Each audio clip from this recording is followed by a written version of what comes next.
নমস্কার। কথায় কথায় কথামৃত অনুষ্ঠানের 201তম পর্বে আপনাদের স্বাগত। আপনারা এই অনুষ্ঠান দেখছেন প্রাণারাম ইউটিউব চ্যানেলে, যেখানে সপ্তাহে 6 দিন সোম থেকে শনিবার সম্প্রচারিত হয় কথায় কথায় কথামৃত, আর রবিবার থাকে শ্রীরামকৃষ্ণের একজন পার্ষদের পুণ্য জীবন প্রসঙ্গ। শ্রী শ্রী রামকৃষ্ণ কথামৃততে আমরা আগের দিন পর্যন্ত অবস্থান করছিলাম এবং আজকেও সানন্দে অবস্থান করব 24শে ফেব্রুয়ারি 1884 প্রসঙ্গে। আমরা দেখেছি যে সেই দিন মধ্যাহ্ন সেবার পর শ্রীরামকৃষ্ণ দক্ষিণেশ্বর মন্দিরে তার নিজের ঘরে উপবিষ্ট ছিলেন এবং সেই সময় কথা হচ্ছিল। সেই সমস্ত প্রসঙ্গ ছিলেন কথামৃতকার শ্রীযুক্ত মহেন্দ্রনাথ গুপ্ত বা শ্রীম বা মাস্টার মহাশয় এবং শ্রীযুক্ত মণিলাল মল্লিক প্রমুখ। সেখানে আমরা দেখেছি যে ঠাকুর শ্রীরামকৃষ্ণের হাতে বার বাঁধা ছিল, তার কারণ কিছুকাল আগে তিনি পড়ে গিয়েছিলেন পঞ্চবটির ওখানে ভাবস্থ অবস্থায়, রেল যেখানে, এবং সেখানে হাতে আঘাত পেয়েছিলেন। বার ব্যান্ডেজ এই সমস্ত করা হয়েছিল, বার দিয়ে ব্যান্ডেজ করা হয়েছিল। সেটির কথা এই 24শে ফেব্রুয়ারি 1884 প্রসঙ্গের প্রথম দিকে লেখা আছে।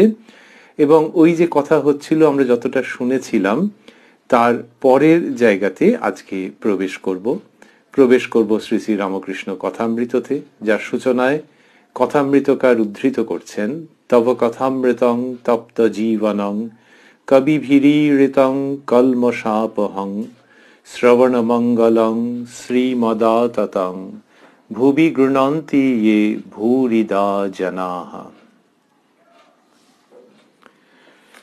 শ্রীরামকৃষ্ণ নিজ আসনে বসিয়া আছেন। মণিলাল প্রভৃতি ভক্তেরা মেঝেতে বসিয়া ঠাকুরের মধুর কথামৃত পান করিতেছেন। শ্রীরামকৃষ্ণ মাস্টারের প্রতি, এই হাত ভাঙার পর একটা ভারী অবস্থা বদলে যাচ্ছে। নরলীলাটি কেবল ভালো লাগছে।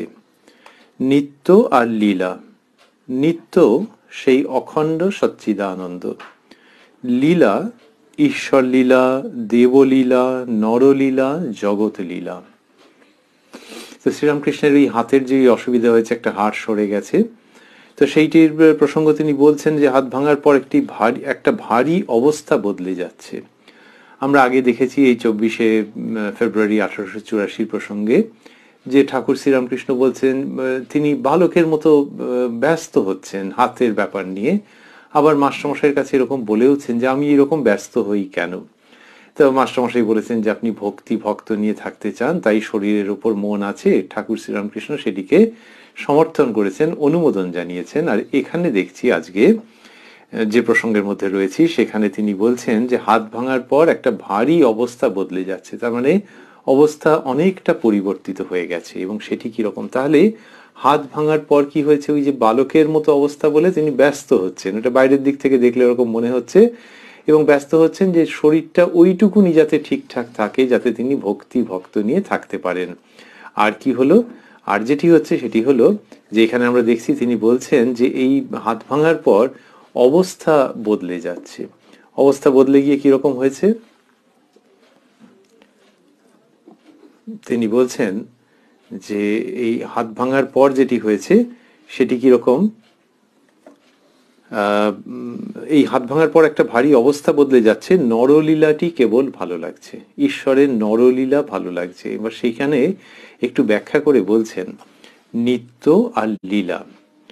নিত্য সেই অখণ্ড সচ্চিদানন্দ, লীলা ঈশ্বর লীলা, দেবলীলা, নরলীলা, জগৎ লীলা। তাহলে এইগুলিকে বলছেন লীলা। তা এবারে ওই নিত্য তখন হলো কি যে তার অবস্থা বদলে যাচ্ছে, মানে কিরকম, নিত্য ঠাকুর শ্রীরামকৃষ্ণই বলছেন একাধিকবার যে মন এক এক সময় সেই অখণ্ড সচ্চিদানন্দে লীন হয়ে থাকতে চায়, সেটাই নিত্য, সেইটি নিত্য শ্রীরামকৃষ্ণ সেটি বলেছেন।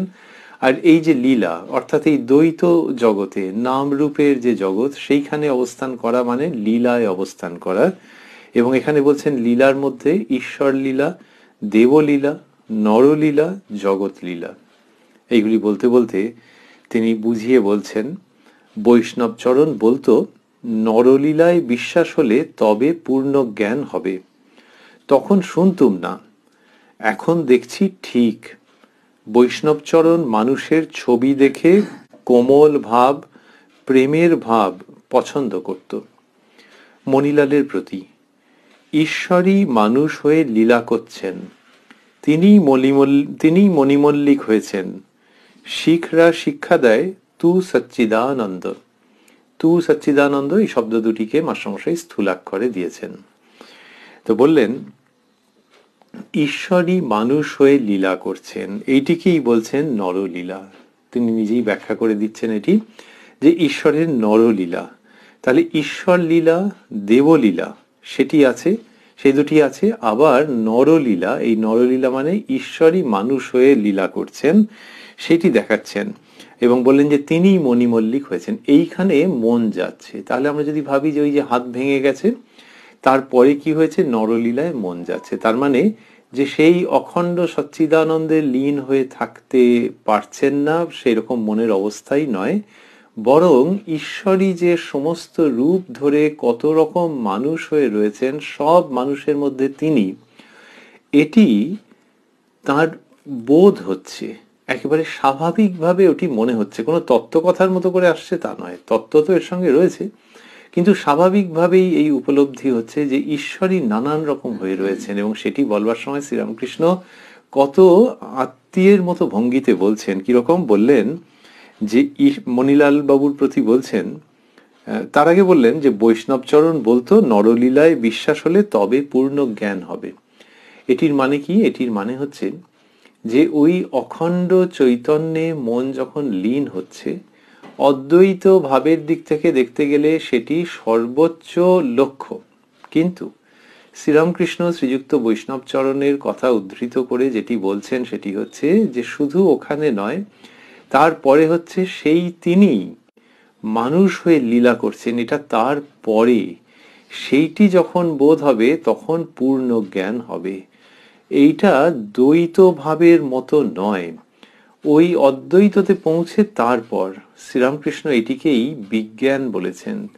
যে ছাদে উঠে কেউ কেউ দেখে যে ছাদ যে বস্তুতে তৈয়ার, সিঁড়িগুলিও সেই বস্তুতে তৈয়ার, সেই ইট চুন সুরকিতেই। তাহলে ওই যে ছাদে ওঠার পর জীব জগৎ সমস্ত মনুষ্য প্রভৃতি এই সকলকে দেখা যাচ্ছে তার মধ্যে তিনি, এইটি হচ্ছে বিজ্ঞানের অবস্থা। শ্রীযুক্ত বৈষ্ণবচরণের কথা উল্লেখ করে বা উদ্ধৃত করে শ্রীরামকৃষ্ণ বলছেন যে বৈষ্ণবচরণ বলতো নরলীলায় বিশ্বাস হলে তবে পূর্ণ জ্ঞান হবে। এইটি কিন্তু অদ্বৈতের পূর্ণ জ্ঞানের অবস্থার কথা নয়, নরলীলায় যে সেই তিনি লীলা করছেন। এখন কথা হচ্ছে যে যদি লীলা বলা হয় তাহলে দ্বৈত দিক থেকে আসে, যে ঈশ্বরের দিক থেকে আসে, যে ঈশ্বরই সর্বভূতে রয়েছেন, সেরকমটা হতে পারে এখানে। আবার তার সঙ্গে ওই অদ্বৈতের প্রসঙ্গও থেকে যাচ্ছে। শ্রীরামকৃষ্ণ বলতেন অনুলোম বিলোম, শাস্ত্রের কথা তিনি খুব পছন্দ করতেন, তিনি বলতে ভালোবাসতেন। অনুলোম মানে দ্বৈত জগৎ থেকে সেই অদ্বৈততে উপনীত হওয়া, আর বিলোম মানে ওইখান থেকে আবার লীলায় অবতরণ করা। মনের এই ওঠা নামাই অনুলোম বিলোম। সেটি যেকালে তিনি বলেছেন, সেই জন্য এখানে মনে হচ্ছে যে ওই নরলীলার কথা যখন হচ্ছে তখন ওই বিজ্ঞানের ভাবটি আসছে। তা বললেন যে তখন শুনতুম না, কি সুন্দর করে বলছেন, যেন তার সাধনের অবস্থা, তার উপলব্ধির অভিব্যক্তি কিরকম ভাবে হচ্ছে সেই জায়গাটি বলছেন, যে তখন শুনতুম না, এখন দেখছি ঠিক। বৈষ্ণবচরণ মানুষের ছবি দেখে কোমল ভাব, প্রেমের ভাব পছন্দ করত। তারপরে বললেন মণিলাল মল্লিকের প্রতি, মাস্টারমশাই লিখছেন মণিলালের প্রতি, ঈশ্বরই মানুষ হয়ে লীলা করছেন, তিনিই মণিমল্লিক হয়েছেন। এই শ্রীরামকৃষ্ণের বলার ভঙ্গি, ঈশ্বরই মানুষ হয়ে লীলা করছেন। তাহলে আমরা বলছিলাম ওই অদ্বৈত ভাবের কথা বলি, বিজ্ঞানের কথা বলি, শ্রীরামকৃষ্ণের দর্শনের ক্ষেত্রে খুব মৌলিক উচ্চারণ এবং সত্যের প্রতিষ্ঠা বলি, এগুলি তো সব ভারী ভারী প্রসঙ্গ, সুন্দর, সত্য, আবার বেশ ওজনদার। শ্রীরামকৃষ্ণ যখন সেটিকে বলছেন, আমরা এই 24শে ফেব্রুয়ারি 1884-তে দেখছি, অন্যত্রও আছে কতবার, যে যখন বলছেন তখন গ্রামের ভঙ্গি থাকছে, একটা মরমী অন্তরঙ্গ মাটির গন্ধযুক্ত ভাব থাকছে। তিনি বললেন ঈশ্বরই মানুষ হয়ে লীলা করছেন, কি সুন্দর। যে নাগরিক বুদ্ধি দিয়ে যেটা বোঝবার, আমরা যদি নাগরিক বুদ্ধি বলি সেরকম যদি কিছু হয়, তো নাগরিক বুদ্ধি দিয়ে যেটি বোঝবার সেটি গ্রামের শুদ্ধ সরলতা নিয়ে উচ্চারিত হচ্ছে। কি সুন্দর ব্লেন্ড, কি সুন্দর সমন্বয়। ঈশ্বরই মানুষ হয়ে লীলা করছেন, তিনি মণিমল্লিক হয়েছেন। এইসব বলা মানে কি, যে যিনি শুনছেন মণিলাল মল্লিক, তাকে তো একটা ধাক্কা দেওয়া, কিন্তু এই ধাক্কাটা তাকে আহত বা বিপর্যস্ত করবার জন্য নয়, তাকে খুব দ্রুত ওই সত্যে তুলে নিয়ে আসার জন্য, আরোহণ করবার জন্য। কাউকে যদি বলা হয় তার নাম করে যে ঈশ্বরই মণিমল্লিক হয়েছেন, তাহলে যিনি শুনছেন তিনি তো ভাববেন যে আমি বলে নিজেকে জানি, ঈশ্বরই আমার মধ্যে রয়েছেন। এটা ভাবা মানে হচ্ছে যে এই নতুন প্রাপ্ত সত্য, এই অপূর্ব অভূতপূর্ব উচ্চারণ, তার মধ্যে উনি আমাকে ইনভলভ করছেন, এবং শুধু সেটা কথা পৌঁছে দিচ্ছেন মনের কাছে তাই নয়, হৃদয়কে নাড়া দিচ্ছেন। বললেন তিনি মণিমল্লিক হয়েছেন।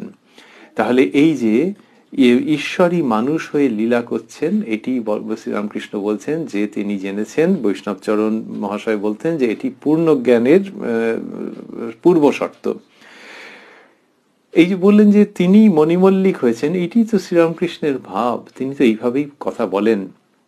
নরেন্দ্রনাথ যখন জিজ্ঞাসা করেছিলেন যে মহাশয় আপনি কি ঈশ্বর দেখেছেন, তার উত্তরে বলতেই পারতেন যে হ্যাঁ দেখেছি, কিন্তু বললেন যে হ্যাঁ দেখেছি, এই তোমাকে যেরকম দেখছি তার থেকেও স্পষ্ট রূপে দেখেছি।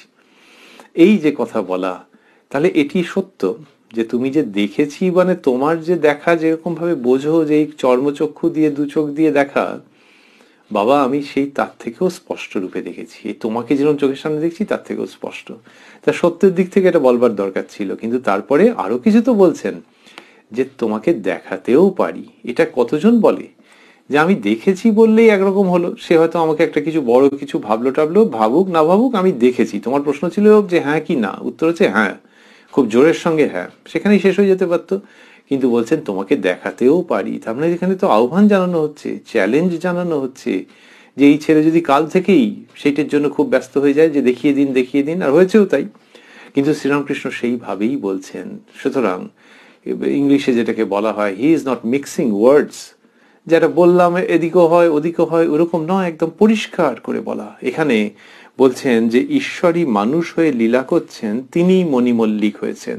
তার মানে তুমি যে কথা বলছো, আমি যে তোমার সঙ্গে কথা বলছি, আমি মণিমল্লিক নাম উচ্চারণ করছি, কিন্তু তোমার মধ্যে ঈশ্বরকে দেখছি। চলো এবার প্রসঙ্গ আরো এগোক। এই শ্রীরামকৃষ্ণের খুব প্রত্যয়ী, শক্তিশালী এবং একই সঙ্গে আন্তরিক সত্যের উচ্চারণ। বললেন যে শিখরা শিক্ষা দেয় তু সচ্চিদানন্দ, অর্থাৎ তুমি সেই সচ্চিদানন্দ, এটি শিখরা শিক্ষা দেন, এরকম ভাবে বলছেন। এই যে সচ্চিদানন্দকেই দেখছেন, আমরা একটু আগে বলছিলাম যে ঠিক দ্বৈত ভাবে নয়, এটি ওই বিজ্ঞানীর অবস্থা যে সচ্চিদানন্দকেই দেখা হচ্ছে। তু সচ্চিদানন্দ যখন তিনি বলছেন, এর সঙ্গে আমরা যদি ভাবি যে অহং ব্রহ্মাস্মি যা আছে, যে আমি তিনি, এইটি কি পুরোপুরি মেলানো যাবে? বোধহয় আরেকটু কিছু থেকে যাচ্ছে সেখানে। যখন কেউ বলছেন যে তিনি ব্রহ্ম, সেটি হচ্ছে অদ্বৈতের পরিচিত উচ্চাঙ্গের সবচেয়ে উচ্চ উচ্চারণ, যে আমি তিনি, এটি যখন সাধক বা সাধিকা ভাবছেন, তিনি সেই অখণ্ডে লীন হয়ে যাচ্ছেন। কিন্তু সেই অখণ্ড শ্রীরামকৃষ্ণের সিঁড়ি, সেইখানে উপনীত হওয়া, শ্রীরামকৃষ্ণের ছাদ, সেইখানে উপনীত হওয়ার পর যখন কেউ সীমায়িত জগৎ অর্থাৎ এই সিঁড়িগুলিকে দেখছেন, তখন তিনি বলছেন তু সচ্চিদানন্দ, অর্থাৎ তুমি সচ্চিদানন্দ।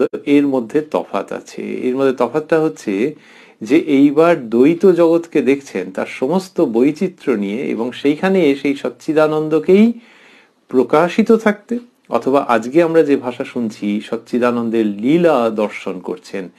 এইখানে বৈচিত্র্য আসছে, ভাব আসছে, হাসি আসছে, চোখে অশ্রু আসছে, জীব প্রেম আসছে, মানুষের মধ্যে সেই চৈতন্যকে উপলব্ধি করে জগৎকে আলিঙ্গন করবার প্রবণতা আসছে। শ্রীরামকৃষ্ণ সেই রকম মাধুর্যমণ্ডিত, গভীর, শক্তিশালী, মৌলিক আধ্যাত্মিক সংবাদ আমাদের কাছে এনে দিচ্ছেন। বলছেন এক একবার নিজের স্বরূপকে দেখতে পেয়ে মানুষ অবাক হয় আর আনন্দে ভাসে। হঠাৎ আত্মীয় দর্শন হলে যেমন হয়। বলছেন যে এক একবার নিজের স্বরূপ, মাস্টারমশাই বন্ধনীর মধ্যে লিখেছেন সচ্চিদানন্দ, এক একবার নিজের স্বরূপকে দেখতে পেয়ে মানুষ অবাক হয় আর আনন্দে ভাসে, হঠাৎ আত্মীয় দর্শন হলে যেমন হয়। কি সুন্দর উপমা দিচ্ছেন যে আত্মীয়কে কেউ হয়তো দেখতে পেল, তার মানে কি বিদেশ বিভুঁয়ে আছে, বিদেশ বিভুঁয়ে আছে, সেখানে কিরকম একটু মনোকষ্ট নিয়ে আছে যে কি চেনা জানা কেউ নেই এ করে করে। তারপর একদিন স্টেশনের ওদিকটাতে গেছি, গিয়ে দেখে আরে উনি, সে একবারে নিজের খুব নিকট আত্মীয়। তাহলে এটা তখনকার দিনের উদাহরণ। এখন হলে তো আগে মোবাইল, হোয়াটসঅ্যাপ, টেক্সট নানান রকম করে সব জানানো থাকবে, ট্রেন থেকে 42 বার ফোন করবে যে প্রায় এসে গেছি ইত্যাদি। তো এখনকার দিনের মজা এখনকার মতো, তখনকার দিনের উদাহরণ কি, যে আগে তোকে তো জানা ছিল না, স্টেশনের কাছে গিয়ে দেখছি যে আরে হুই ও এসেছি, উমা ঠিক দেখছি তো, আর কি আনন্দ। তারপর গিয়ে তার সঙ্গে কথা বলতে আরম্ভ করলো, তুমি একটা চিঠি দেবে তো, তা বলে একেবারে তাকে গিয়ে জড়িয়ে ধরলো হয়তো। নিকট আত্মীয়কে দর্শন ঠিক সেই রকম শ্রীরামকৃষ্ণ বলছেন, এক একবার নিজের স্বরূপকে দেখতে পেয়ে মানুষ অবাক হয় আর আনন্দে ভাসে, হঠাৎ আত্মীয় দর্শন হলে যেমন হয়। আত্মীয়, নিজের জন। তাহলে স্টেশনে যাকে দেখেছে সে কে? সে অমুকের অমুক, একবার খুব নিকট আত্মীয়।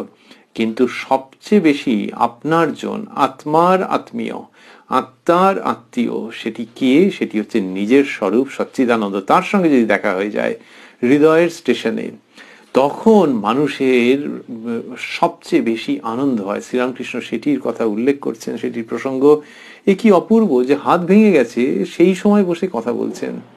মানুষের সাধারণ জর্জারি হলে মনটা ওইদিকে পড়ে থাকে, আর হাত ভাঙা হলে দুটো জিনিস আছে, একটা হচ্ছে তার কষ্ট আছে, কষ্ট এবং অস্বস্তি, আরেকটা হচ্ছে যে ঠিক হবে তো, এরকম করে তো রাখতে বলেছে, নানান রকম নিয়ম কানুন করতে বলেছে, সবসময় করা যাচ্ছে না, ঠিক আবার ঠিক জুড়ে যাবে তো, এই অস্বস্তি মানুষের সাধারণত থাকে।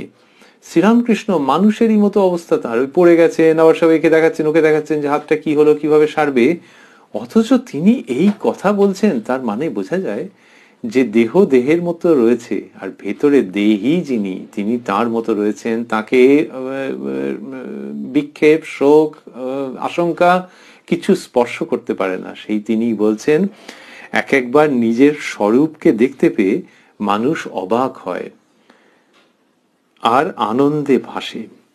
তো বললেন এক একবার নিজের স্বরূপকে দেখতে পেয়ে মানুষ অবাক হয় আর আনন্দে ভাসে, হঠাৎ আত্মীয় দর্শন হলে যেমন হয়। তা বলছেন যে হঠাৎ আত্মীয় দর্শন হলে যেমন হয়, তাহলে আত্মীয়কে দেখেছে হঠাৎ, সেটা কেমন বলেছে, সেই রকম নিজের স্বরূপকে যখন দেখছে, সেই আত্মার আত্মীয় তাকে যখন দেখছে, তখন সবচেয়ে বেশি আনন্দ হচ্ছে। সেইটি শ্রীরামকৃষ্ণ বলছেন। কি অপূর্ব উদাহরণ তুলে নিয়ে আসছেন, এবং এই সত্যটিকে নিয়ে আসছেন ইঙ্গিতে যে যিনি আছেন ভেতরে, যিনি অন্তরতম, তার সঙ্গে সাক্ষাৎ হলে কি বিপুল আনন্দ হবে। সবচেয়ে বেশি আনন্দ হবে যে সবচেয়ে নিকট আত্মীয়ের সঙ্গে হঠাৎ করে দেখা হয়ে গেছে। সেটি বলছেন, বললেন এবারে আবার অন্যরকম ভাবে বলছেন। মাস্টারমশাই লিখছেন, মাস্টারের প্রতি সেদিন সেই গাড়িতে আস্তে আস্তে বাবুরামকে দেখে যেমন হয়েছিল। তো বলছেন যে সেদিন সেই গাড়িতে আস্তে আস্তে বাবুরামকে দেখে যেমন হয়েছিল। এটি কোন দিনের কথা বলা মুশকিল, মাস্টারমশাই তো সব দিনের কথা সমস্ত খুঁটিনাটি বিবৃত করেননি, কিন্তু ঠাকুর শ্রীরামকৃষ্ণ এরকম বলছেন। তাহলে এর দুটো অর্থ হতে পারে। বাবুরামের নাম করছেন, অর্থাৎ যিনি উত্তরকালে স্বামী প্রেমানন্দজি। তো গাড়িতে আস্তে আস্তে তাকে দেখেছেন, বাবুরামকে দেখেছেন, দেখে হয়েছে কি হয়েছে, দুটো হতে পারে। এক হচ্ছে তার মধ্যে সেই ঈশ্বর বা সেই সচ্চিদানন্দকে দর্শন করেছেন, অথবা বাবুরাম মহারাজকে দেখে, অর্থাৎ শ্রীরামকৃষ্ণ তার বাবুরামকে দেখে শ্রীরামকৃষ্ণের ভেতরে ওই অন্তরতম সত্তার উদ্দীপন হয়েছে। এরকম তো বহু ক্ষেত্রে হতো যে কোনো একটা প্রসঙ্গ হচ্ছে, সেইটাতে শ্রীরামকৃষ্ণ সমাধিস্থ হয়ে যাচ্ছেন, তার মানে ভেতরের সেই ভাবের উদ্দীপন হচ্ছে। তাহলে বাবুরামকে দেখে হবে কেন? ওই যে তিনি বলতেন যে শুদ্ধ সত্য আত্মা, সেই রকম যে যার মধ্যে ভোগ আসক্তির লেশ মাত্র নেই, সেই সব স্পর্শ করেনি, শুদ্ধাত্মা, এরকম বলতেন। তো সেই তাকে দেখে ভেতরের ওই সত্তার উদ্বোধন হয়ে গিয়ে থাকতে পারে এবং তিনি সমাধিস্থ হয়ে গিয়ে থাকতে পারেন। তা বলছেন, মাস্টারমশাইয়ের প্রতি বলেছেন যে সেদিন সেই গাড়িতে আস্তে আস্তে বাবুরামকে দেখে যেমন হয়েছিল। তারপর বলছেন, শিব যখন স্বস্বরূপকে দেখেন তখন আমি কি আমি কি বলে নৃত্য করেন। এইসব অদ্ভুত কথোপকথন, আমরা বলি যে কথামৃতের মধ্যে অমৃত কথা নিরন্তর। এই শিব নৃত্য করেন, তা বলছেন শিব যখন স্বস্বরূপকে দেখেন, কিরকম সুন্দর করে বর্ণনা যে শিব নিজের স্বরূপকে যখন দেখছেন, তাহলে অন্য সময় নানান রকম করছেন, তো ওই কারা সব আছে তাদের সঙ্গে নাচ টাচ সব চলছে। হ্যাঁ, এই হচ্ছেন মহাদেব। তো শ্রীরামকৃষ্ণ সেইভাবে চিত্রিত করছেন, আর যখন নিজের স্বরূপকে দেখছেন তা সেই নৃত্য জারি আছে। কিন্তু কিরকম বললেন যে শিব যখন স্বস্বরূপকে দেখেন তখন আমি কি বলে নৃত্য করেন। আমি কি, হোয়াট অ্যাম আই, আমি কি, এইটি বলে শিব নৃত্য করেন। এইটি শ্রীরামকৃষ্ণ বলছেন। সেই অপূর্ব পোশাক সামান্য নামমাত্র গায়ে দিয়ে রেখেছেন, একেবারে সাধারণ ভঙ্গিতে গ্রামের মানুষটির মতো কথা বলছেন। আর হ্যাঁ, মুখে সব সময় একটি প্রসন্ন হাসি লেগে রয়েছে। সেই তিনি যখন মহাদেবের বর্ণনা দিচ্ছেন, একেবারে পবিত্রতায় গড়া, আপন ভোলা, মহাশক্তিধর বাচ্চা ছেলেটি যেমন, সেই রকম ভাবে মহাদেবের বর্ণনা আসছে। এবং বলছেন শিব যখন স্বস্বরূপকে দেখেন তখন আমি কি বলে নৃত্য করেন। এই মহাদেবের পুনর্নির্মাণ, মা কালীর পুনর্নির্মাণ, যশোদা কৃষ্ণের পুনর্নির্মাণ হচ্ছে যখন শ্রীরামকৃষ্ণ এই সমস্ত প্রসঙ্গ করছেন, এবং কি অপূর্বভাবে আনছেন। শ্রী চৈতন্য যখন তার সঙ্গী সাথীদেরকে নিযুক্ত করলেন বৃন্দাবন, মহাতীর্থ বৃন্দাবন, সেটি কেমন কেমন ধারা হয়েছিল, তো তিনি পরিষ্কার পরিচ্ছন্ন করে সেই বৃন্দাবনের পুরো মহিমা যাতে পুনঃপ্রতিষ্ঠিত হয় সেটি করলেন। তাকে বলা হয় লুপ্ত তীর্থ পুনরুদ্ধার। সেই তীর্থ রয়েছে বৈষ্ণবজনদের মহাতীর্থ বৃন্দাবন, শ্রী চৈতন্য সেটির পুনরুদ্ধার করছেন শিষ্য ভক্তদেরকে নিযুক্ত করে। তাকে বলা হচ্ছে লুপ্ত তীর্থ পুনরুদ্ধার। শ্রীরামকৃষ্ণ যখন কথা বলেন তখন মিনিটে মিনিটে মানুষের মনের মধ্যে যে লুপ্ত তীর্থ তার পুনরুদ্ধার হয়। যিনি মহাদেবকে ভালোবাসেন, এখন ভালোবাসা মানে তার ভালোবাসা, তার নিষ্ঠা, তার বোধ একরকমের আছে। আর শ্রীরামকৃষ্ণ যখন বিভিন্ন সময় বর্ণনা দেন তখন ওই মনের মধ্যে মহাদেবের যে মন্দির, মহাদেবের যে তীর্থ, সেই ভক্তের সেই তীর্থের পুনরুদ্ধার হয়, সেই তীর্থ জেগে ওঠে। একটু বাদেই আমরা দেখব যে তিনি রামচন্দ্র সম্বন্ধে বলছেন, তো যখন যেটি বলেন সেটি একবারে নতুন করে মূর্ত হয়ে ওঠে এবং লুপ্ত তীর্থের পুনরুদ্ধার হয় ক্ষণে ক্ষণে শ্রী শ্রী রামকৃষ্ণ কথামৃতের মাধ্যমে। তিনি বলছেন শিব যখন স্বস্বরূপকে দেখেন তখন আমি কি বলে নৃত্য করেন। অধ্যাত্মে ওই কথাই আছে। অধ্যাত্ম মানে অধ্যাত্ম রামায়ণের কথা বলছেন, অধ্যাত্ম রামায়ণের প্রসঙ্গে বলছেন যে ওই কথাই আছে। নারদ বলছেন, হে রাম, যত পুরুষ সব তুমি, সীতাই যত স্ত্রীলোক হয়েছেন। তা বললেন যে অধ্যাত্মে ওই কথাই আছে। নারদ বলছেন, হে রাম, যত পুরুষ সব তুমি, সীতাই যত স্ত্রীলোক হয়েছেন। শ্রীরামকৃষ্ণের বর্ণনার মধ্যে এটা ঘুরে ফিরে আসছে। একটু আগে বললেন যে এক একবার নিজের স্বরূপকে দেখতে পেয়ে মানুষ অবাক হয় আর আনন্দে ভাসে। স্বরূপের পর মাস্টারমশাই বন্ধনীর মধ্যে সচ্চিদানন্দ কথাটি দিয়েছেন, আমরা সেটি উল্লেখ করেছি।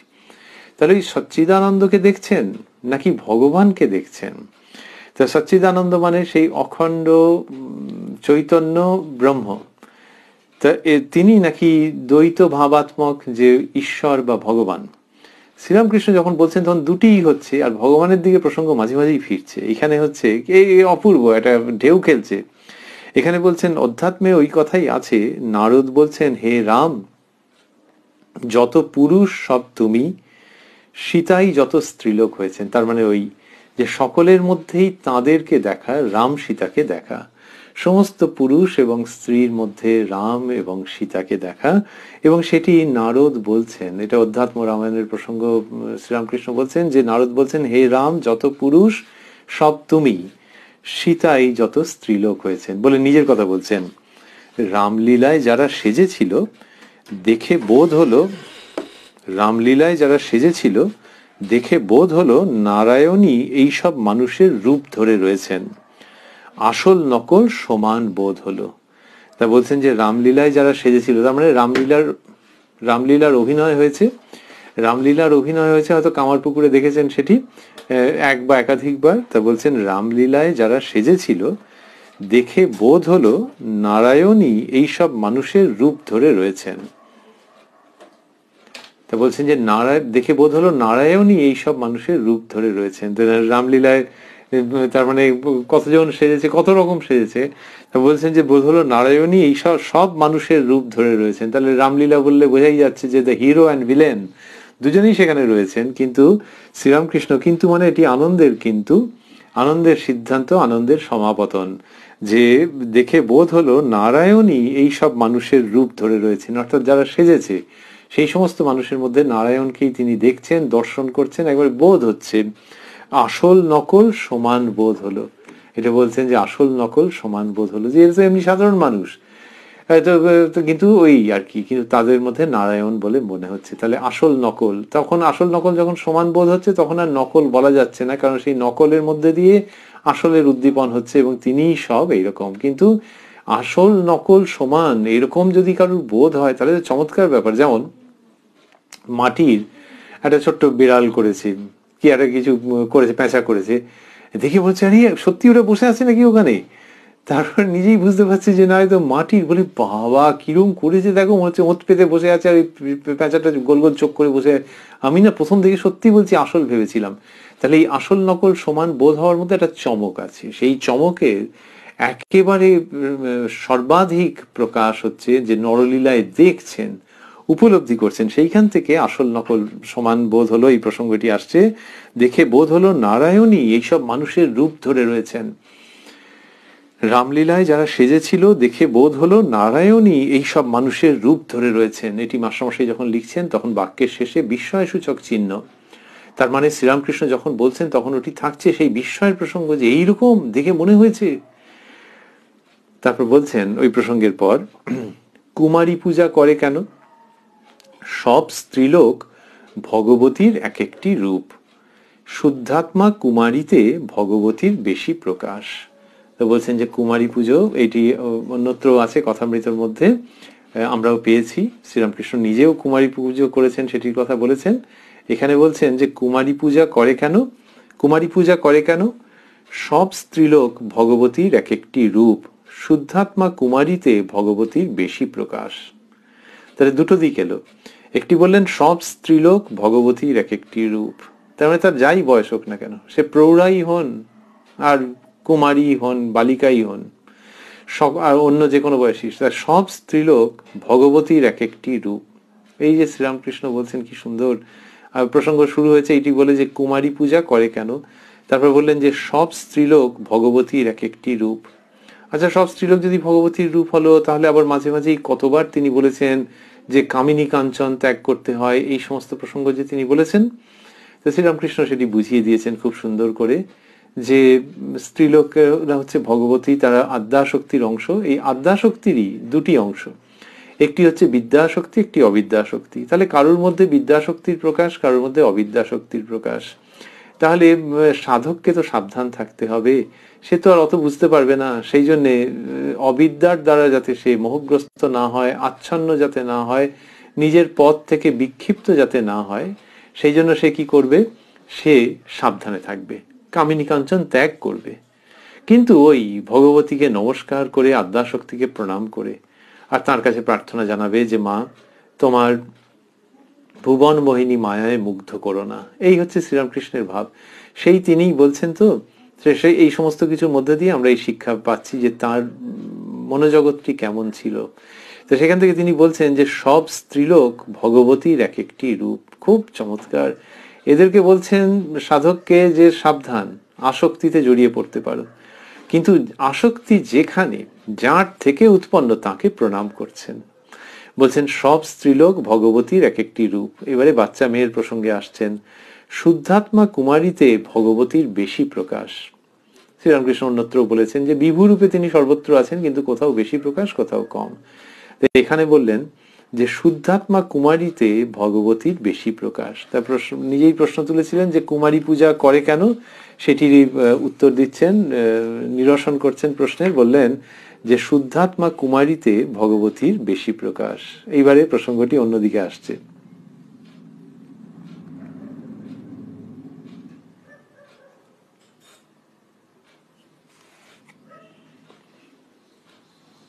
মাস্টারমশাইকে তিনি এবার ওই তার হাত ভাঙা নিয়ে কথা বলবেন।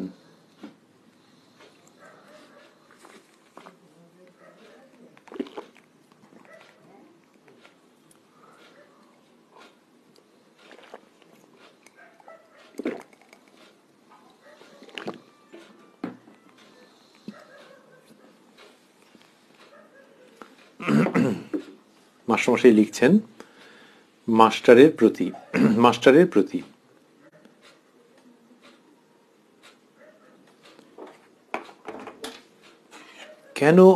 কেন আমি অসুখ হলে অধৈর্য হই, এটা শ্রীরামকৃষ্ণ জিজ্ঞাসা করছেন। কেন আমি অসুখ হলে অধৈর্য হই? আমায় বালকের স্বভাবে রেখেছে।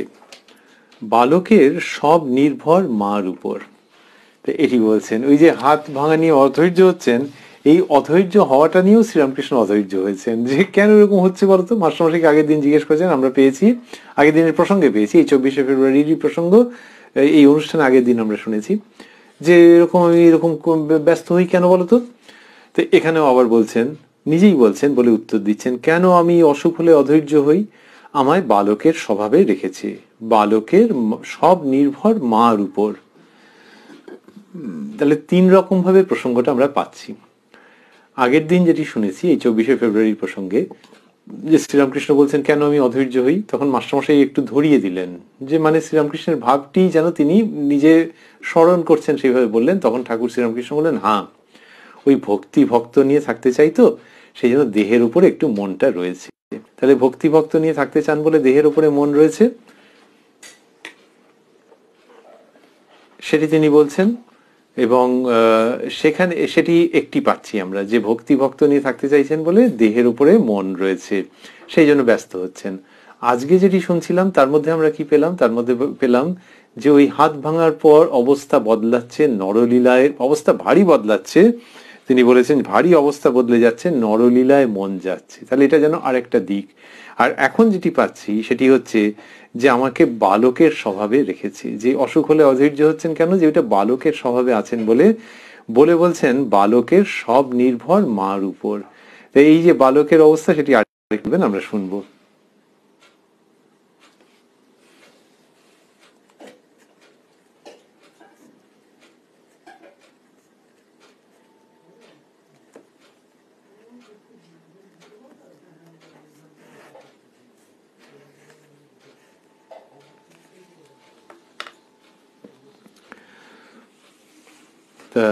বলছেন যে বালকের সব নির্ভর মার উপর বলে বলছেন, দাসীর ছেলে বাবুর ছেলের সঙ্গে কোঁদল করতে করতে বলে আমি মাকে বলে দিব। এই বালকের জায়গা দেখাচ্ছেন, যে মাতৃনির্ভরতার প্রসঙ্গ শ্রীরামকৃষ্ণ কি অপূর্ব ভাবে আনেন। যখনই আসে কি চমৎকার ভাবে আনেন। এই চমৎকার ভাবে আনা মানে এটা সাহিত্যিকের মতো করে যে আনা তা নয়, সাহিত্যিকের গুণ রয়েছে, কিন্তু এটা হচ্ছে তিনি নিজে ওই ভাবের মধ্যে অষ্টপ্রহর রয়েছেন, তো সেই জন্য বোধহয় এত মিষ্টি এবং এত সুপ্রযুক্ত অভ্রান্ত উদাহরণ আসে। অভ্রান্ত তো তার সবই, কিন্তু এগুলি যেন তার মধ্যে বিশেষভাবে নজর কাড়ে। এখানে বললেন দাসী পুত্র, দাসীর ছেলে, তিনি বলছেন দাসীর ছেলে বাবুর ছেলের সঙ্গে কোঁদল করতে করতে বলে। তাহলে বাবুর ছেলের সঙ্গে তার হয়েছে, মারামারি হয়নি, ঝগড়াঝাঁটি হয়েছে, আর হয়তো বাবুর ছেলে কিছু একটা বলে দিয়েছে বা একটুখানি ধাক্কা মেরেছে, কিছু একটা হয়েছে। দাসীর ছেলে বাবুর ছেলের সঙ্গে কোঁদল করতে করতে বলে আমি মাকে বলে দিব। এই যে আমি মাকে বলে দিব মানে আমার মাকে বলে দেবো। তা আরে সে তো বাবুর ছেলে, তা বাবুর ছেলের কাছে তো ও তোর মাকে, কিন্তু ওর ওই মায়ের উপরে ভরসা, মায়ের উপরে প্রবল ভরসা, যেন বলছে আমি মাকে বলে দিব। তা ওর মা কি গিয়ে এসে কি বাবুর ছেলের সঙ্গে কিছু করতে পারবে নাকি? উদাহরণটি সেইখানে নয়। শ্রীরামকৃষ্ণ এই ধরনের যে উদাহরণ দিয়েছেন, যে ওই মাতৃনির্ভরতা, সেগুলো ঠিক ওই ভাবটিকে নিয়ে আসছেন। উপমা যেরকম ভাবে একটা জায়গাকে চয়ন করে, সেরকম সেটি হচ্ছে যে দাসীর ছেলের যেরকম পুরো ভরসা আছে, যে আমার পেছনে লাগছে আমি মাকে বলে দেবো, দাঁড়ো। তাহলে পেছনে লাগছে মানে কে? ও সে যেই হোক, বলে তো বাবুর ছেলে, বলে মাকে আমি বলছি, দাঁড়াও গিয়ে আমি মাকে বলছি। এই যে মায়ের ওপরে তার ভরসা, যদিও সে দাসীর ছেলে, ওই ভরসার মধ্যে যে তীব্রতা থাকে, যে বিশ্বাস থাকে, সেইটার কথা হচ্ছে যখন বালক স্বভাবের কথা হচ্ছে। তার মানে শ্রীরামকৃষ্ণ মায়ের উপর সেই রকম বিশ্বাস রাখেন। তাহলে শ্রীরামকৃষ্ণের মা সেটা করতে পারবে? অবশ্যই পারবেন। তাহলে এখানে তফাৎ হয়ে গেল আবারও সেই প্রসঙ্গ, যে না, ওই পুরোটা মেলানো হচ্ছে না। কিন্তু দাসীর ছেলের যে মায়ের উপরে নির্ভরতা, 100% বা 100-র মধ্যে 200% কি 1000%, সেই যে নির্ভরতা, সেই নির্ভরতা এই ক্ষেত্রে। আর বলছেন শ্রীরামকৃষ্ণ, যাকে মানুষ কত মানে গণে, তিনি বলছেন যে তিনি পুরোপুরি মায়ের উপরে নির্ভর করে আছেন এবং নির্ভরতাটা ওই রকম। এই যে উদাহরণ তুলছেন কি সুন্দর। আর দাসীর ছেলে বলাতে যেন আরো বুঝতে সুবিধে হচ্ছে যে দেখো আহা হা হা, তার মায়ের উপরে কি ভরসা, কি বিশ্বাস, তারপরে কি হবে আরে সেটা অপ্রাসঙ্গিক, সুর কেটে যাচ্ছে ব্যাপারটার মধ্যে। কিন্তু ওই সে বাবুর ছেলের সঙ্গে ঝড়াঝাটি হতে ওই যেভাবে বললো যে মাকে বলে দিব, আর শ্রীরামকৃষ্ণ বলছেন যে আমি মাকে বলে দিব, এইরকম যে বলছে, তাহলে সেই ভরসা, সেই বিশ্বাস এবং সেখান থেকে যে শক্তি আহরণ করছে সে, এইটির প্রসঙ্গ শ্রীরামকৃষ্ণ নিয়ে আসছেন এবং নিয়ে এসে এটিকে দেখাচ্ছেন যে দাসীর ছেলে বাবুর ছেলের সঙ্গে কোঁদল করতে করতে বলে আমি মাকে বলে দিব। তা সেটা কিরকম হলো? ওই যে বলছেন আমায় বালকের স্বভাবে রেখেছে, বালকের সব নির্ভর মার উপর। তাহলে ওই যে তাকে বালকের স্বভাবে রেখেছেন, মা রেখেছেন আর কি বালকের স্বভাবে, বালকের সব নির্ভর মার উপর, সেটি দেখাচ্ছেন যে ওই জন্যে ওই হাত ভাঙাতে ওরকম ব্যস্ত হয়েছেন তিনি এবং ওকে জিজ্ঞেস করছেন মাঝে মাঝে এইটার এরকম শ্রীরামকৃষ্ণ ব্যাখ্যা দিচ্ছেন না, একেবারে সত্যকে উদ্ঘাটন করছেন, বিবৃত করছেন, সত্যকে উদ্ঘাটিত করছেন এবং বিবৃত করছেন এটি যে এই কারণে হচ্ছে জানো যে এই বালকের যে অবস্থা, এই বালকের অবস্থার কথা শ্রীরামকৃষ্ণ বহুবার বলেছেন। তার উপরে যে স্তব, তার প্রতি যে স্তব রচিত হয়েছে সেখানে আছে পঞ্চবর্ষ বাল ভাব যুক্ত হংস রূপিণম, 5 বছরের বালকের ভাবযুক্ত পরমহংস তোমাকে আমি প্রণাম করি। এই ভাব, তো এই 5 বছরের বালকের ভাবযুক্ত, তখনকার দিনে 5 বছরের বালক বলা হচ্ছে, 2020 শেষের দিকে দাঁড়িয়ে যদি আমরা ভাবি 2.5-3 বছরের ধরতে হবে আর কি। এখন তো 5 বছরে অনেকটা তথাকথিত জ্ঞান বুদ্ধি হয়ে যায়। তো 2.5-3 বছরের বাচ্চা ছেলে যদি ভাবি বা মেয়ে, তো ঠাকুরের ক্ষেত্রে 2.5-3 বছরের বাচ্চা ছেলে যদি ভাবি বলে হ্যাবলা, হ্যাঁ কিরকম অসহায়ের মতো, কিন্তু কি মিষ্টি একেবারে। আর সবটাই তার, সে মাকে ছাড়া তো আর কি, তার জগতেই সমস্ত মা আছে এবং সে মায়ের উপরে পুরো নির্ভরশীল, এই যে ভাব সেইটা শ্রীরামকৃষ্ণের মধ্যে দেখতে পাওয়া যাচ্ছে। আর তার মুখে, শ্রীমুখে বেদ বেদান্তের কথা উঠছে, কি অপূর্ব যে বেদ বেদান্তের কথা উঠছে সেরকম ভাবে ঘটছে। বালক মাতৃস্তন্য দুগ্ধ পান করে, তা সে করে, আর লোকে বলে যে বাচ্চা ছেলের গায়ে দুধের গন্ধ লেগে থাকে, ওইটাই যে প্রমাণ যে বাচ্চা ছেলে। শ্রীরামকৃষ্ণ তার মা ভবতারিণীর কাছ থেকে স্নেহ স্তন্য সুধা পান করছেন এবং বেদ বেদান্ত সবই পাচ্ছেন। তিনিই বলতেন যে মাকে কেঁদে কেঁদে বলতাম মা বেদ বেদান্তে কি লেখা আছে জানিয়ে দে, সেটি তিনি পাচ্ছেন। আর সেইটি তার সমস্ত সত্তার মধ্যে দিয়ে ভুর ভুর করে সেই গন্ধ আসছে। শ্রী শ্রী রামকৃষ্ণ কথামৃতের মধ্যে যা পাচ্ছি সেটা সেই দুধের গন্ধের মতো। মা ভবতারিণী জগন্মাতৃকার কাছ থেকে স্নেহের পীযূষ তথা জ্ঞান বিজ্ঞানের নির্যাস যা শ্রীরামকৃষ্ণ প্রাপ্ত হচ্ছেন, সেটি শ্রী শ্রী রামকৃষ্ণ কথামৃতকে পাতায় পাতায় সুরভিত করে রেখে দিয়েছে। সেই তিনি বলছেন যে আমায় বালকের স্বভাবে রেখেছে, আর বলছেন দাসীর ছেলে বাবুর ছেলের সঙ্গে কোঁদল করতে করতে বলে আমি মাকে বলে দিব। তারপরে আবার এই বালক স্বভাবের আরেকটা কি অপূর্ব দৃষ্টান্ত দিচ্ছেন, বলছেন রাধাবাজারে আমাকে ছবি তোলাতে নিয়ে গিয়েছিল। সেদিন রাজেন্দ্র মিত্রের বাড়ি যাবার কথা ছিল, কেশব সেন আর সব আসবে শুনেছিলাম, গোটা কত কথা বলবো বলে ঠিক করেছিলাম। রাধাবাজারে গিয়ে সব ভুলে গেলাম। তখন বললাম মা তুই বলবি, আমি আর কি বলবো। মা তুই বলবি কথাগুলি স্থূলাক্ষরে, কি মিষ্টি প্রসঙ্গ। আর শ্রীরামকৃষ্ণ বলছেন যে গোটা কত কথা বলবো বলে ঠিক করেছিলাম, যে নিজে এরকম ভাবে ঠিক করে রেখেছেন যে গোটা কত কথা বলবো, তার মানে বন্ধনীর মধ্যে যেন থাকছে, ব্র্যাকেটের মধ্যে যদি থাকছে যে মা যদি চান, কিন্তু সেটা তখন যেন ভঙ্গিটা হচ্ছে এরকম যে বেরোবার সময় না ওইটা ওরকম অতটা ভাবিনি, ভেবেছিলাম যে এই ভালো ভালো কথাগুলো বলতে পারলাম না। রাধাবাজারে আমাকে ছবি তোলাতে নিয়ে গিয়েছিল, সেদিন রাজেন্দ্র মিত্রের বাড়ি যাবার কথা ছিল, কেশব সেন আর সব আসবে শুনেছিলাম। তা কেন ওনার ইচ্ছে হয়েছে কি জানি, কিন্তু কেশব সেনকে তো খুব ভালোবাসেন, তার ঈশ্বরের ভক্তি শ্রীরামকৃষ্ণের খুব পছন্দের, তা আরো সব থাকবে, তো সেখানে এই কথাগুলো বলবো এরকম একটা ভেবে গিয়েছিলেন, গোটা কত কথা বলবো বলে ঠিক করেছিলাম। রাধাবাজারে গিয়ে সব ভুলে গেলাম। এই যে ভুলে যে গেলেন, এমনিতে মানুষ ভুলে যেতে পারে, যে কয়েকটা কাজ করবো ভেবেছিলাম, মনে পড়ছে না, আহা লিখে রাখলে হতো, মনে পড়ছে না, এ তো হতে পারে যে স্মৃতিতে এলো না, স্মৃতির মধ্যে থেকে উঠে এলো না। কিন্তু শ্রীরামকৃষ্ণের ক্ষেত্রে তা নয়, তিনি বুঝতে পারছেন যে ভুলে যাওয়ার কারণটা কি। বলছেন, তখন বললাম মা তুই বলবি, আমি আর কি বলবো। ওই তিনিই বলতেন আমার মা সব জানে।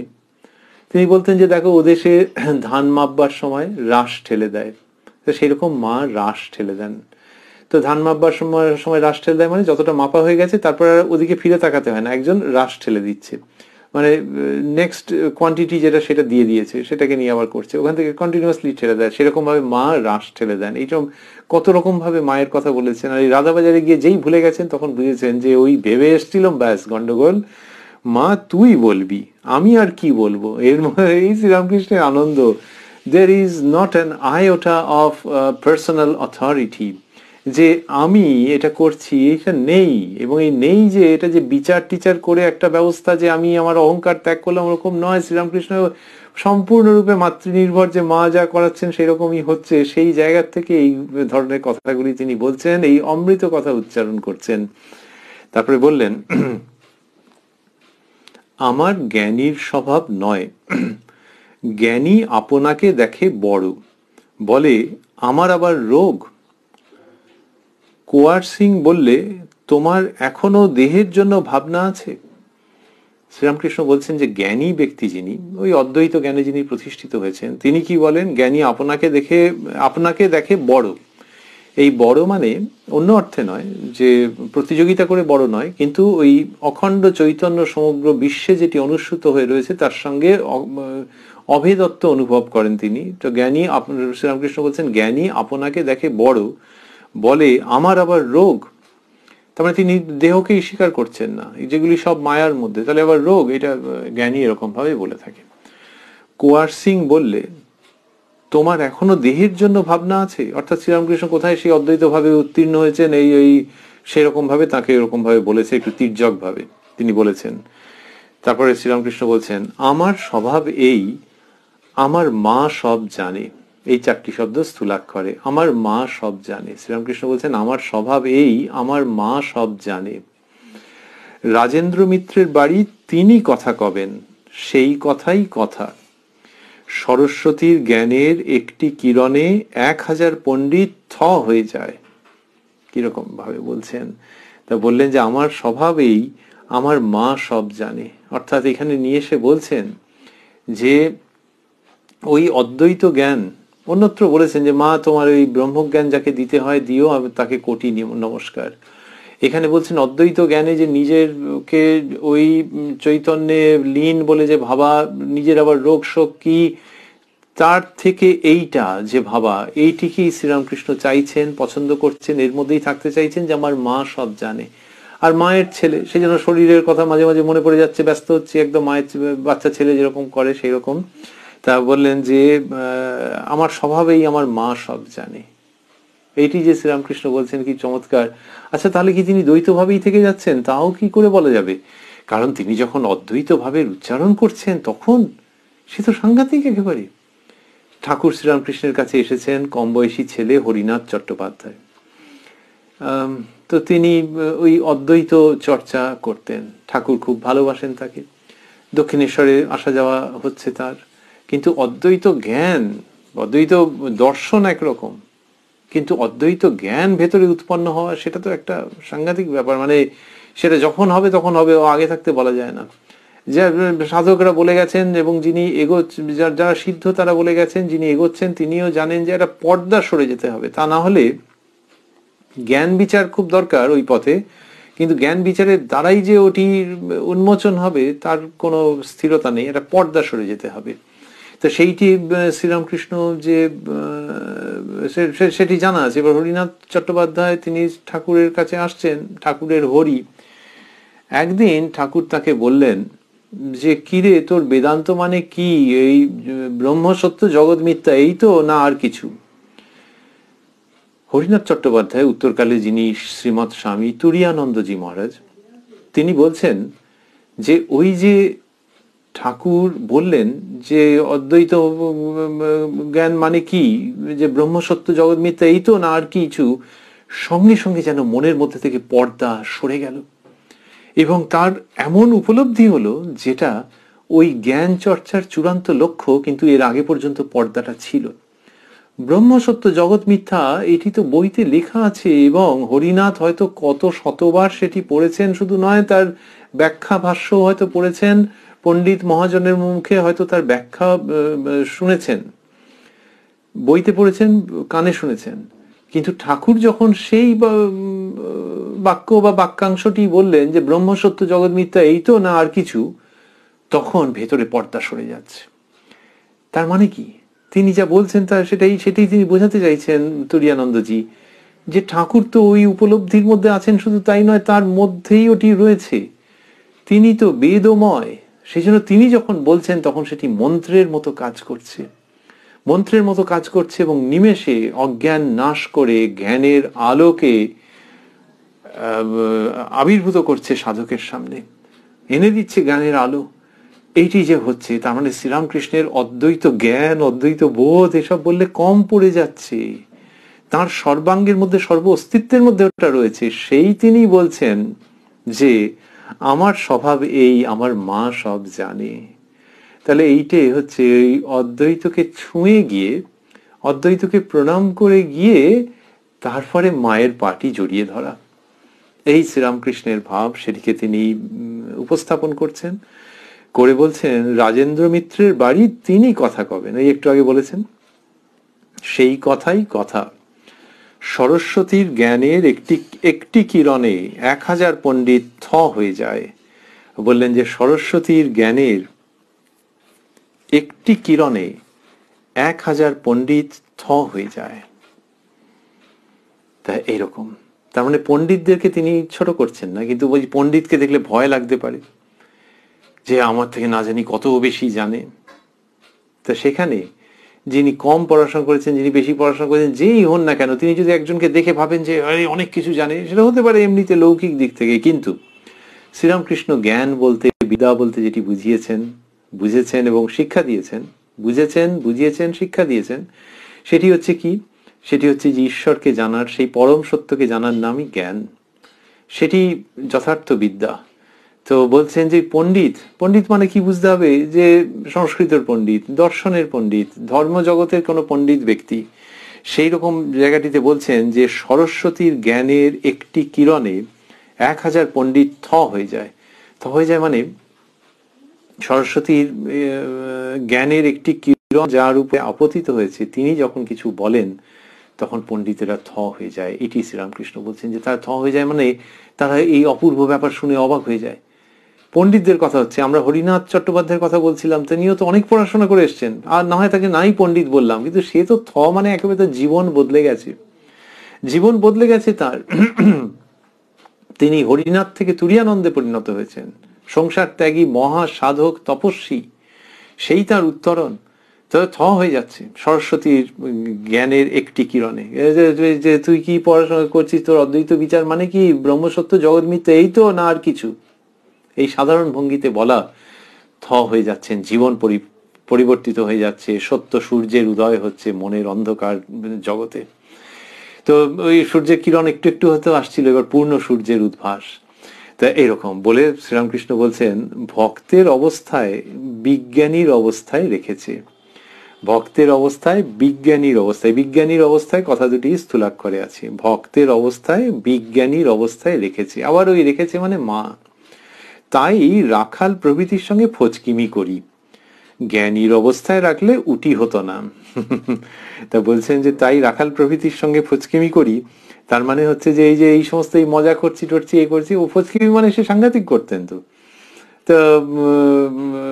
যে সে তারা হেসে খুন হয়ে যেত, আর এক সময় পেটে হাত দিয়ে বলতো যে মশাই আর, তখনকার ভঙ্গিতে, মশাই আর হাসাবেন না, পেট ব্যথা করছে।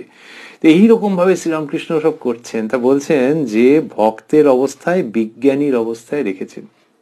বিজ্ঞানীর অবস্থা মানে ওই আমরা একটু আগে স্মরণ করছিলাম শ্রীরামকৃষ্ণের মহাবাণী, যে অদ্বৈত জ্ঞান অতিক্রম করে, সেটিতে উপনীত হয়ে সেটাকে অতিক্রম করে যে বিজ্ঞানীর অবস্থা, যেখানে দেখছেন যে ওই যে শুদ্ধ তত্ত্ব তিনি এই জগৎ প্রপঞ্চের মধ্যে বিচিত্র রূপে প্রকাশিত হয়ে আছেন।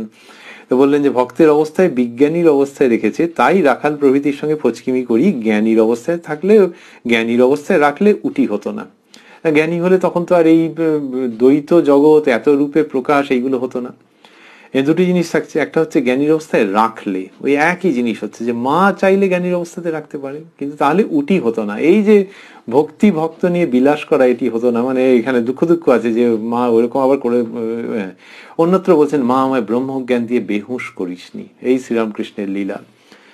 তারপরে বলছেন কালীঘরে দেখলাম মাই হয়েছেন দুষ্ট লোক পর্যন্ত, ভাগবত পণ্ডিতের ভাই পর্যন্ত।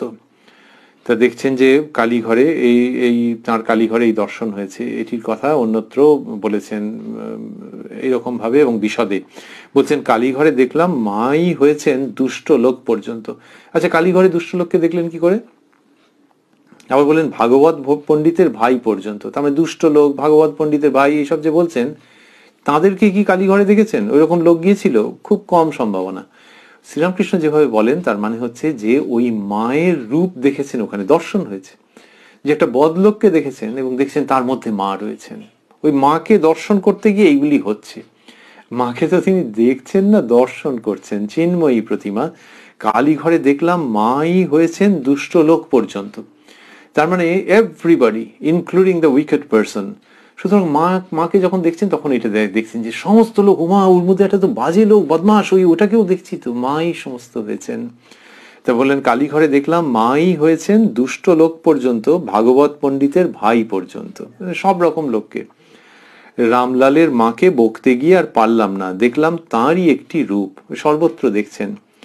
মাকে কুমারীর ভিতর দেখতে পাই বলে কুমারী পূজা করি, এটি বললেন। একটু আগেও আমরা কুমারী পূজার প্রসঙ্গে ছিলাম। বললেন মাকে কুমারীর ভিতর দেখতে পাই বলে কুমারী পূজা করি। আমার মাগ, মাস্টারমশাই বন্ধনের মধ্যে দিয়েছেন, ভক্তদের শ্রী শ্রী মা পায়ে হাত বুলায়ে দেয়, তারপর আমি আবার নমস্কার করি। অন্যত্র তিনি কিরকম বলেছেন, শ্রী শ্রী মা যখন জিজ্ঞাসা করেছেন আমি তোমার কে, তখন তিনি বলেছেন যে মা মন্দিরে, যে মা এই শরীরের জন্ম দিয়েছেন এবং এখন ইদানিং নহবতে বাস করছেন, আর যিনি এখন পদসেবা করছেন, সকলকে এক বলে দেখতে পাই, আনন্দময়ীর রূপ বলে দেখতে পাই। তা সেই শ্রীরামকৃষ্ণ বলছেন যে শ্রী শ্রী মা যখন পায়ে হাত বুলিয়ে দিচ্ছেন, তারপর আমি আবার নমস্কার করি। স্ত্রী যদি স্বামীর পায়ে হাত বুলিয়ে দেন, তারপর স্বামী নমস্কার করবে? এমনি আগেকার দিনের কি পদ্ধতি ছিল, বা পরেও, যে সেই স্ত্রী হয়তো নমস্কার করলে, যে পতি দেবতা এইরকম ভাবে তাকে পায়ে হাত দিয়ে নমস্কার করে তারপর নিজের কাজে গেলেন। কিন্তু এখানে বলছেন তারপর আমি আবার নমস্কার করি। তাহলে ওই তার মধ্যে সেই ভগবতীকে দেখছেন। এই অপূর্ব সংসার জীবনকে ঈশ্বরীয় রঙে এমন ভাবে আঁকছেন যে তাতে পবিত্রতা ছাড়া আর কিছু থাকছে না। পবিত্রতার বিচিত্র বর্ণময় রূপে সংসার জীবনকে আঁকছেন।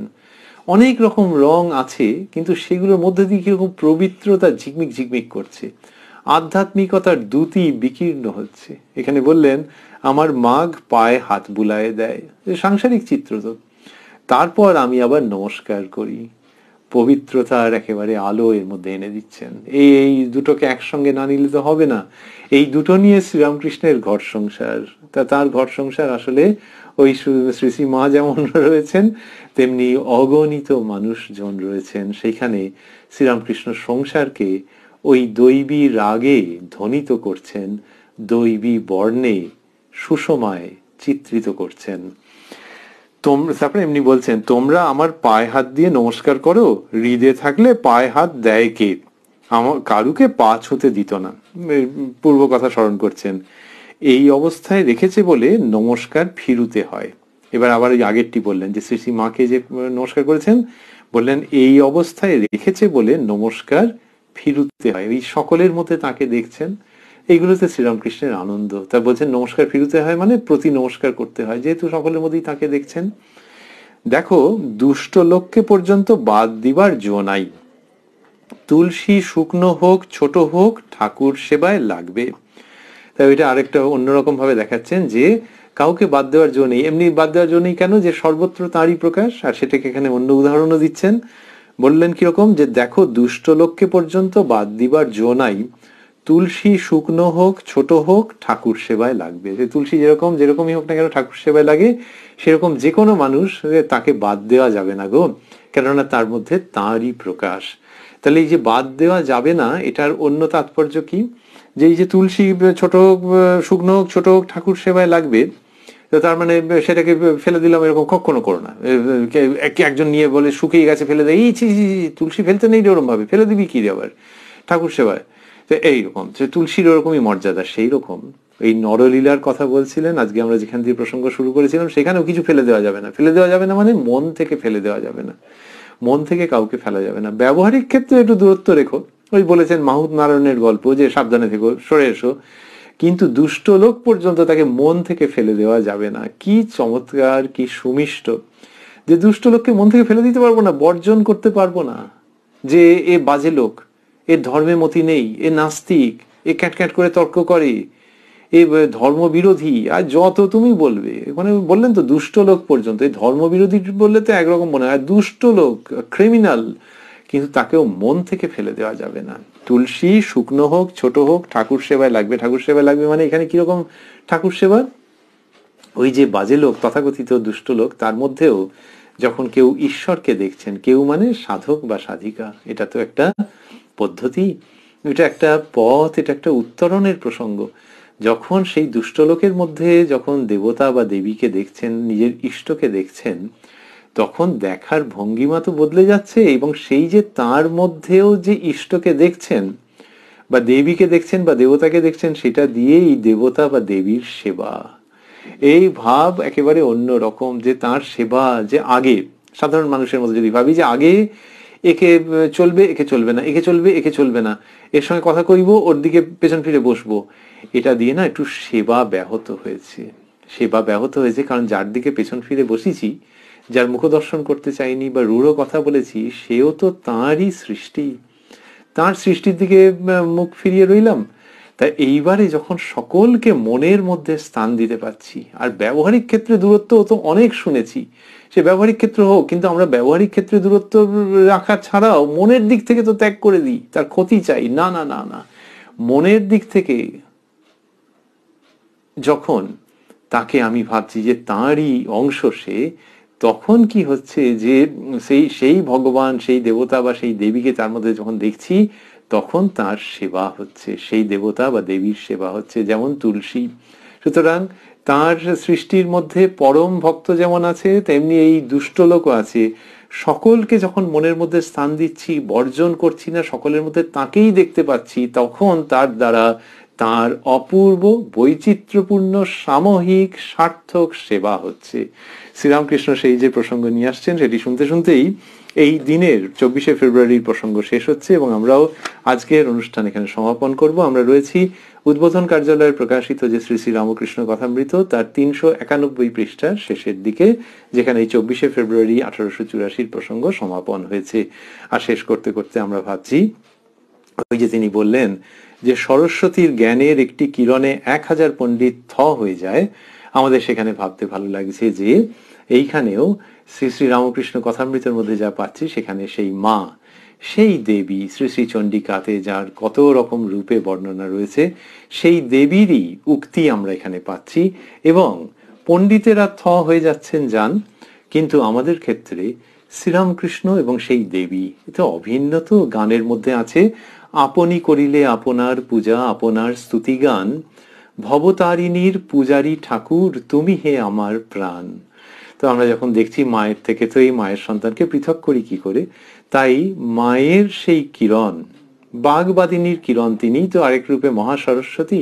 তো মায়ের সেই কিরণ আমাদের কাছে এসে পড়ছে, এবং শ্রী শ্রী রামকৃষ্ণ কথামৃতের মাধ্যমে সেই মা ভবতারিণীর কিরণ, যিনি আবার আরেক রূপে মা শারদা, যে মা শারদাকে শ্রীরামকৃষ্ণ বলছেন ও শারদা সরস্বতী। তাহলে যে মা মন্দিরে আছেন তিনিই পদসেবা করছেন আর শরীরের জন্ম দিয়েছেন, তাহলে সেই মা ভবতারিণী শারদা রূপে অবস্থান করছেন, আর সেই মা ভবতারিণীরই সন্তান যিনি মায়ের অভিন্ন, তিনি যে কথা বা কথামৃত উচ্চারণ করছেন, তার শ্রীমুখ দিয়ে যে কথামৃত উচ্চারিত হচ্ছে, আমাদের ভাবতে ইচ্ছে করছে যে সেই মা ভবতারিণী বলি বা সেই মা শারদা বলি, সেই মহা সরস্বতী বলি, তাঁদেরই উক্তি, তাঁদের সঙ্গে অচ্ছেদ্য রূপে অবস্থিত এই সুসন্তান শ্রীরামকৃষ্ণের শ্রীমুখ দিয়ে উচ্চারিত হয়ে আমাদের জীবনের উপরে পড়ছে এবং আমাদের জীবনকে আলোকিত করে আমাদের ধন্য করে দিচ্ছে। ওং নিরঞ্জনং নিত্যম অনন্ত রূপং ভক্তানুকম্পা ধৃত বিগ্রহং বৈ ঈশাবতারং পরমেশমিড্যং তং রামকৃষ্ণং শিরসা নমামঃ।